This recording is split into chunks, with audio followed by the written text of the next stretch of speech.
It's been 5 weeks since Colin McRae won round 5 of the World Rally Championship, the Rally Catalunya in Spain. And for round 6, we've come to another Spanish-speaking country, but this time we've crossed the Atlantic. The Rally Argentina has never been won by a British driver, but results so far this season suggest that this could be the year in which it finally happens.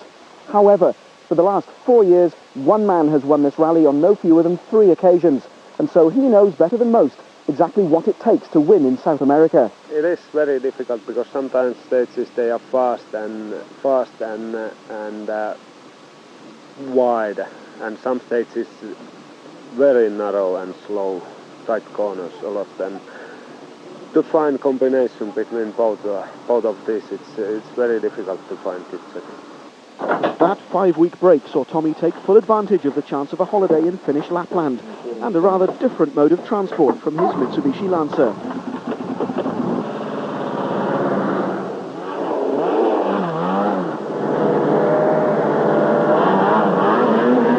Burns, narrowly beaten by McRae in Spain, had another score to settle. Last year's Rally Argentina saw Richard's teammate Juha Kankkunen snatch victory on the last stage, despite team orders to the contrary.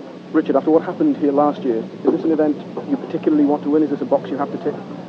It's an event that I would like to win, obviously, not just because of what happened last year, but also because we're in a good position in the championship now, and it seems to me that the best thing I can do is still try to win the rallies, because if we have an advantage with the car, then we have to make the most of it. Having said that, the chances are that the other teams have been working very hard as well over the last 4 or 5 weeks. They know that they were at a bit of a disadvantage in Portugal, so they'll be looking at every single area to try and improve, and we'll have to see how much progress they've made. I enjoy it very much, but it's, as you say, it hasn't been that kind. It's a very dangerous event. It's quite tricky in places and very easy to damage wheels and suspension. But, yeah, obviously I would love to do it, especially after Spain, and it would be great to get another win here. I like this rally. Only problem is I have been only once here, and it's 3 years ago, so it can be a little bit difficult to fight for a victory, but good position, that is my aim. While the top men dreamed of victory, Hyundai simply hoped for their first championship point. The car is coming better, but for me it just seems to be not going so well on the rally, but better in tests. So we're working as hard as we can. The boys are working hard, we're getting better, so hopefully here we can have a clean run. It wouldn't be a smooth run though, as the Argentinian stages are renowned for their roughness. Even if the event did start on a balmy Thursday evening in the northern lakeside resort of Villa Carlos Paz, 20 miles to the west of the Cordoba Rally HQ. There will be just 2 runs through a brand new super special stage that evening, and all eyes were on championship leaders Richard Burns and Robert Reid as they led the crews off the start ramp under the watchful gaze of the world's press. Tommy Macklin lay 9 points behind the young Englishman, hoping to pick up 10 for a win, but he had fellow Finn Marcus Gronholm breathing down his neck, just 1 point adrift in the Peugeot 206. 70,000 fans turned out to watch the action, and they weren't to be disappointed.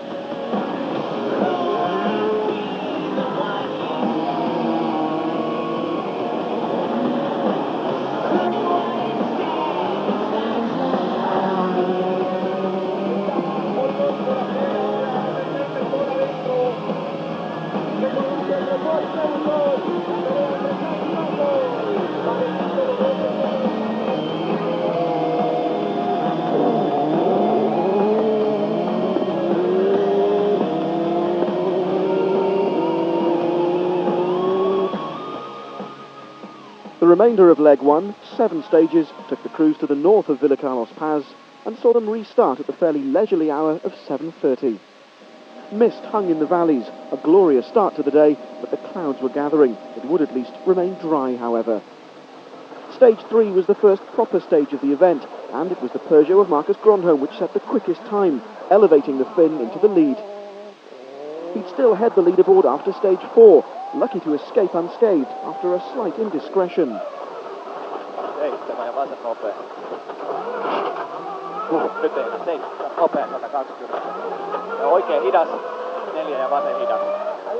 Richard Burns was quickest on both stages 1 and 2 around the Super Special, but slipped to 4th place after stage 3. The next, however, again saw the Subaru set the quickest time, and so Richard could head for the service area at La Cumbre in second place, just under 9 seconds behind the Peugeot.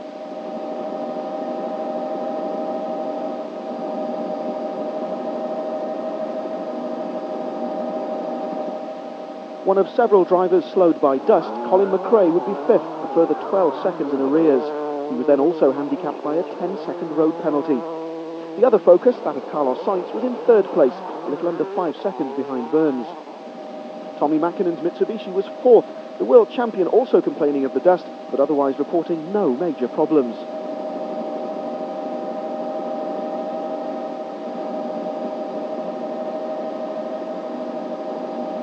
Also enjoying a trouble-free morning were the Hyundais. Alistair McRae and co-driver David Senior were 11th after stage 4, while their teammates Kenneth Eriksson and Staffan Parmander were 9th. Eriksson on the eve of his 44th birthday. Marcus Gronholm might have been leading the rally, but it wasn't all good news for Peugeot. Francois Delacour's problems beginning only a few corners into stage 3.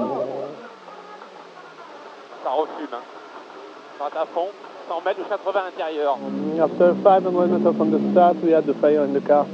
After that, I forgotten to shut the bonnet. The bonnet opened suddenly in the stage. We stopped again, and on the second stage, we had also the fire was coming again.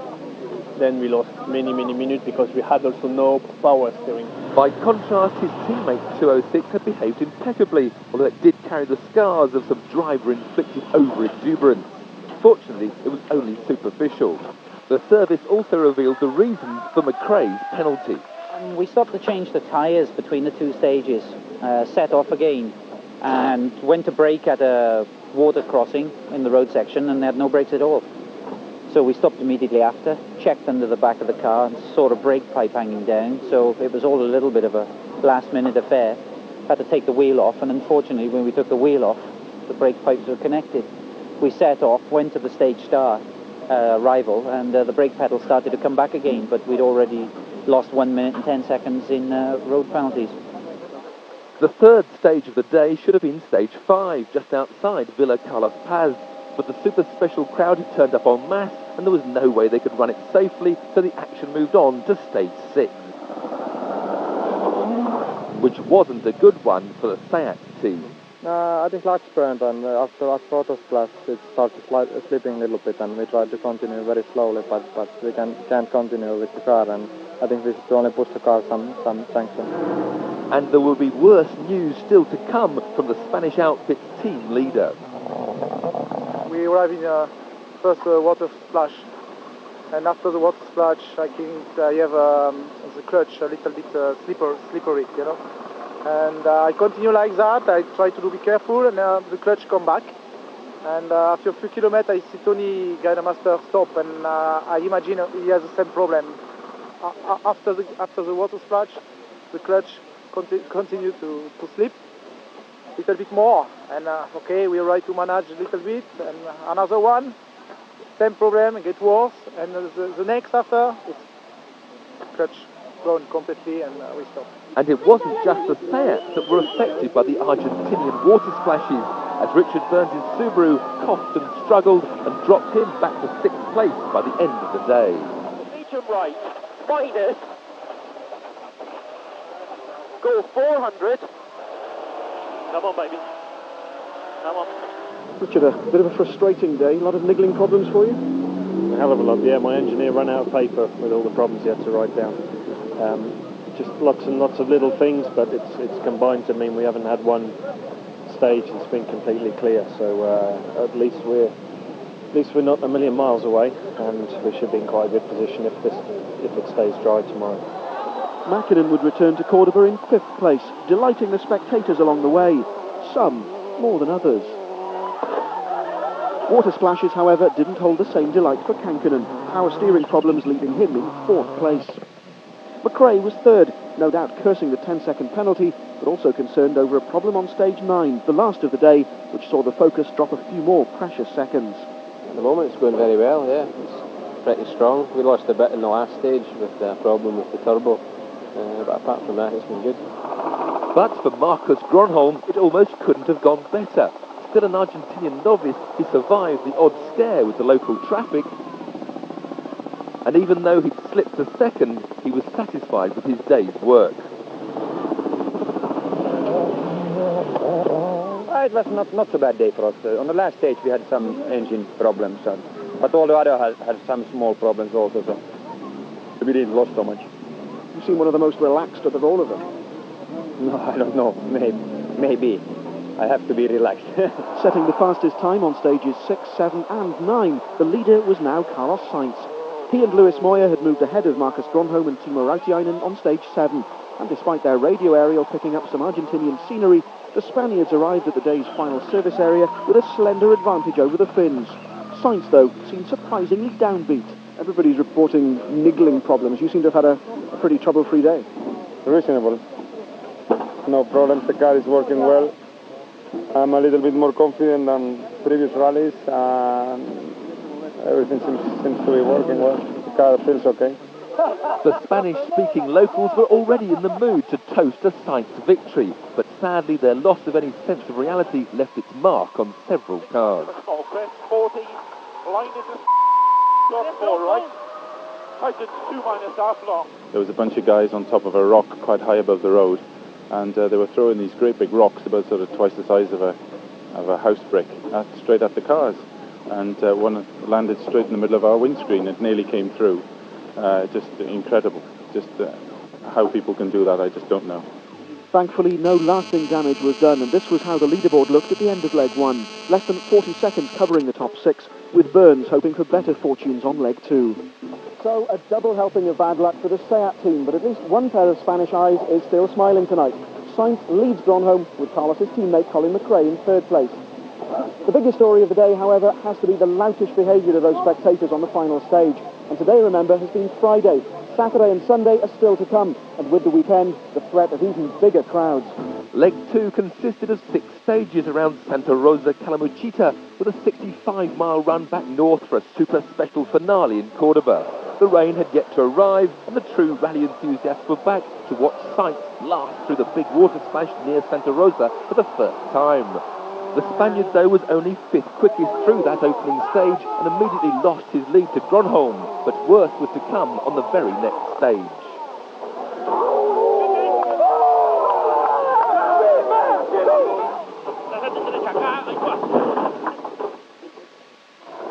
Carlos simply couldn't believe what he'd done.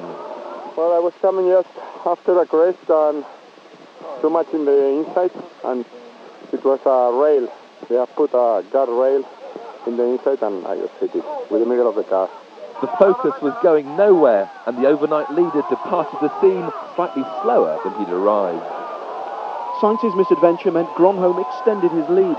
With his colleague Delacour languishing in 31st place, the Peugeot team's hopes now rested squarely on Gronholm's shoulders, and he wasn't disappointing them. The 206, 3rd fastest on both stages 10 and 11. But Colin McRae, now 2nd, had his sights set on snatching the lead. 2nd fastest on stage 10, the Focus was quickest on 11 to close the gap to a little over 10 seconds. A rejuvenated Burns was also on a charge. Fastest on stage 10, the Subaru moved up to 4th and then inherited 3rd when Sainz crashed out. The overheating and the other assorted glitches from leg 1 had been cured, and the Impreza was fastest again on 12. For Burns and Robert Reid, the problem now was keeping their enthusiasm in check. Slight left over crest, 2 crest, 170. The slight left over crest to crest, 170. Sand entry, medium left minus. Arriving at service after stage 12, the leading trio was split by less than 15 seconds, but the Peugeot driver's lack of experience was worrying him. I have a little bit difficult to remember the stages because I was here 97 with my private car, so it was more or less cruising at that time. So now when you have to really attack, so it's not so easy when I don't remember the stage. The next stage will be a good telltale, because that was the one that Rich was very quick on this morning, and then obviously we can sort of see a bit of a pattern. We're obviously quick in the twisty stuff. That stage was quite fast with a lot of jumps, and it was about the same. This next stage is quite a medium twisting and some very, very fast sections, and I'm sure that's where he's taking time. If you and Richard carry on like this, we're in for a repeat of Spain, aren't we? It looks like it at the moment, but I mean, this rally always throws quite a few surprises in at the end. Burns was now just over 10 seconds behind McRae and closing fast. It's like when the car's working, it's a lot better, obviously. Yesterday we didn't have a good clear run through anything, and then this morning 2 stages straight off with no problem. And also I think we had a good tyre. We had slightly softer than Juha, and with the rain coming in the middle of the first one, then that's a lot better. And the rain began to fall harder and harder as the crews headed into stage 13, a rerun of the day's opener. Try, as he always does, Gronholm could only manage 4th fastest. His 4-second lead was looking distinctly fragile.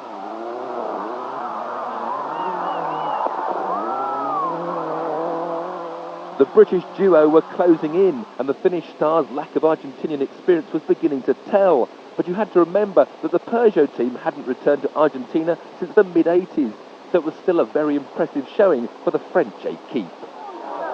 McRae, though, wasn't able to take advantage just yet when the Santa Rosa water splash caught him by surprise and blunted his pace.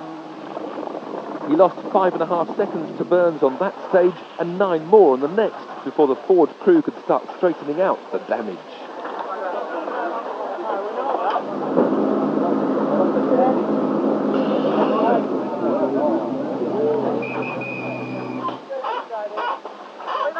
First stage out, there was a Ford very early in the stage that we went through flat out the first time, but I think with the passage of cars, it's made the bump on the other side a bit bigger, and the car landed right on its nose.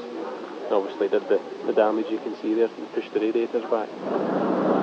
Richard Burns now led the British challenge, and he and Robert Reid were only 3.6 seconds behind Gronholm. We're now past Colin at the moment, Marcus in front, so I would think it'll be a thorough battle between the 3 of us tomorrow. And you've got a score to settle after Spain. Always got a score to settle. But McRae's focus wasn't the only one to go flying in Santa Rosa. You're okay, stay in the car, just stay in the car. We come over a water splash, and it was a little jump and bump at the same time, and we came on the front, and we leaned on the front for a while, and we landed, and we came sideways, and then we come in a small ditch, and we rolled just on the side, and we just sat in the car, and the people helped us to get it over again and flat out. The only thing that happened was windscreen, so it's not so bad, but it was a little bit on the limit. Solberg would end leg 2 in 7th place, nearly a minute ahead of 8th placed Alistair McRae's Hyundai. The Mitsubishi of Freddie Loix was 6th, while his team leader Mäkinen was 5th, only too aware that a repeat of his 3 Rally Argentina victories now looked all but impossible. Last year's winner Kankkunen would be 4th, hoping that one or more of the leading trio would fall victim to the rally's 3rd and final leg. Ay, Chihuahua, wipe out!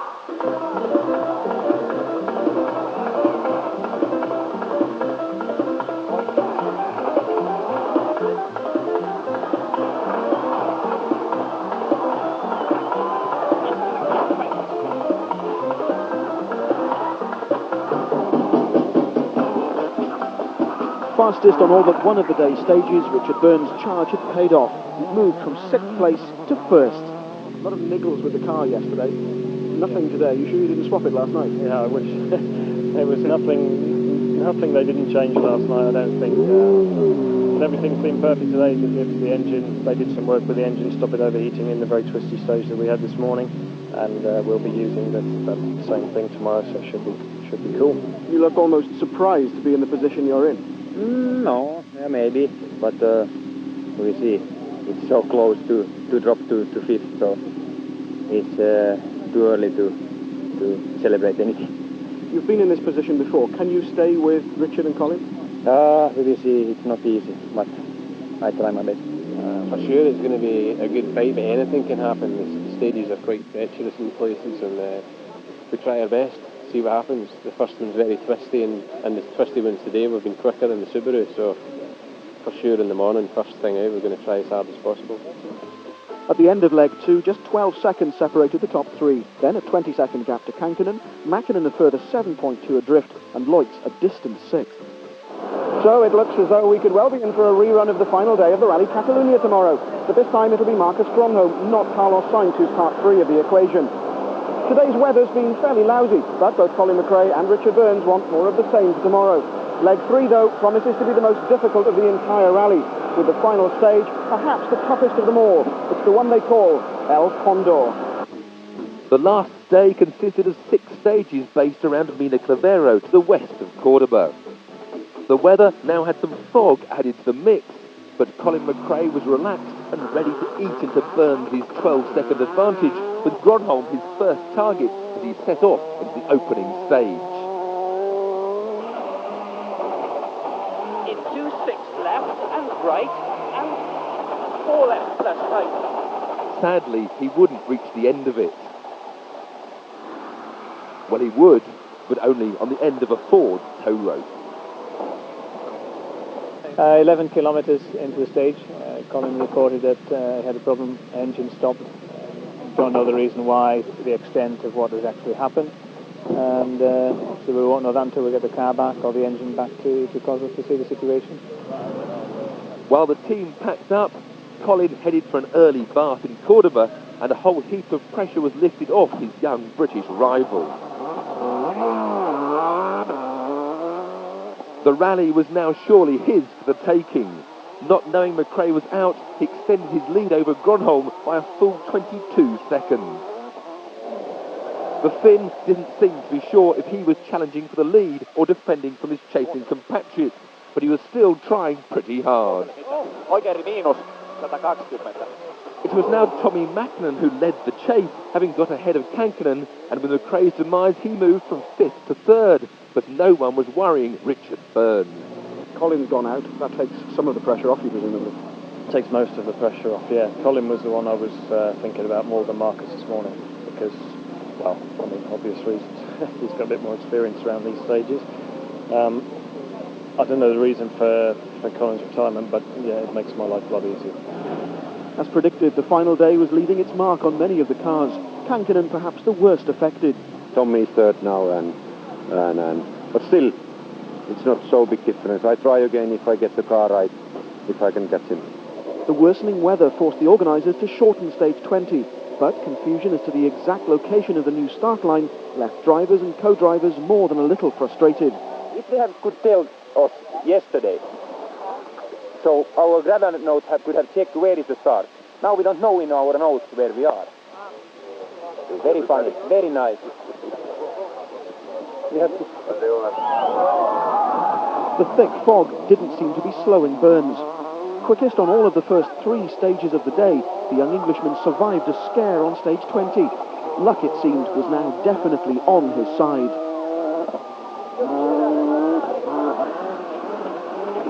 The right man.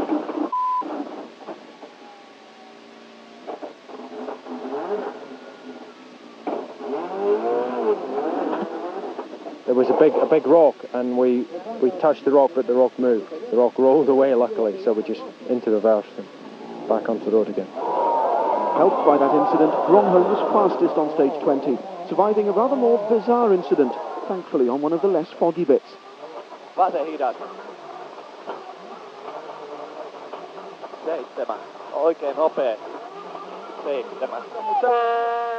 Away from the head of the leaderboard, Hyundai brought both their cars to the finish. Alistair McRae in 7th place and Kenneth Eriksson 8th. But it was enough to earn the team their first championship point. After we had the brake problem this morning, it was a case that there's no way we could catch better. So it was just basically try and drive the car to the finish and get the point for Hyundai. Solberg finished 6th, earning a single driver's point. Freddie Leutz was 5th. Another undramatic run, but one which did little to silence his critics. The top 4 contains no fewer than 3 Finns. Kankkunen, 4th, seemingly unable to match the blistering pace of his teammate. 3rd was the Mitsubishi of Mackinnon. 4 useful points, but the Lancer was struggling to catch the leading duo.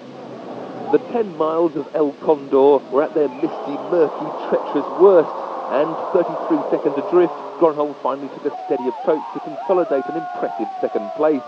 But even cruising to his 8th World Championship Rally victory, Richard Burns was fastest, 34 seconds quicker than Gronholm and 14 faster than the world champion Tommy Mackinnon, whose 4-year reign is now under serious threat from the English star.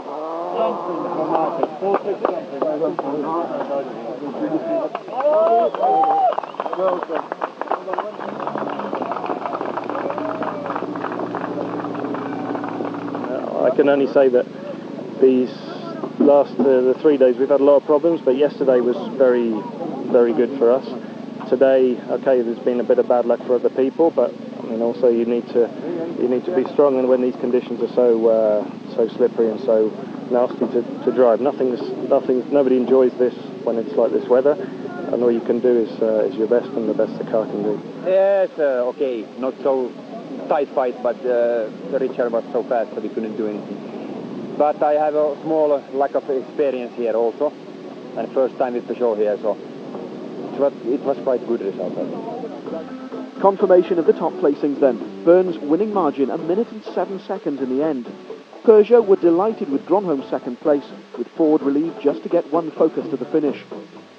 Burns' lead in the Drivers' Championship has grown to 14 points, but it's now Gronholm in second place and Mäkinen third. Sainz is still fourth, but no points for Colin McRae, means he shares fifth place with Kankinen. In the series for manufacturers, Subaru's advantage is now 23 points from Ford, with Mitsubishi and Peugeot in joint third place. Confirmation too that Hyundai have finally opened their account. But the day belonged to Richard Burns, Robert Reid and the Subaru team. In front of tens of thousands of cheering fans in Cordoba's football stadium, they could finally celebrate a British crew's first win on the Rally Argentina. So, 10 more points for both Richard Burns and Subaru, and as the season heads towards its halfway point, they must now be odds-on favourites to take both the drivers' and manufacturers' titles. Yet more disappointment, though, for Colin McRae and the Ford team, sadly. No points for Argentina, and Colin's already on his way home. Still, at least Colin and Richard got the weather they were after on this final day. It should be a lot warmer for round 7, as the World Championship returns to Europe. The Acropolis Rally in Greece is in a month's